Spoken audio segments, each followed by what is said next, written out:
Haka wai ke jingjia kaba sngewsih kaba laja haka nohphai sngi jong ka arf nyo tarik nailur haka por lai baje eiei kumba Ngut gibreu kila yap hashen bat samut kiwei kila Mynsaw bat uwei ula mynsawjur hadien ke Kajingbthei kaba laja haka wai ke Quary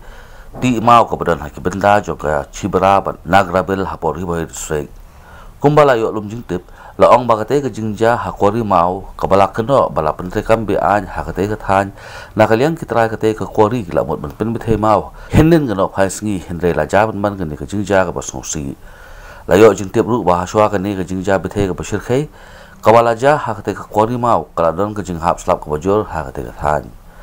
keyboard pulut ke pilang kata outpost kila yar marmar syakate ke jaka ban penkit ye ke ba Mynsaw syaki jaka sumar ba ke jingtok kit ke dangya syakman habakran ba uwe ni kinong tray hakane ke Quary ubala Mynsaw malumala uloong bakane ke jingjia kalaja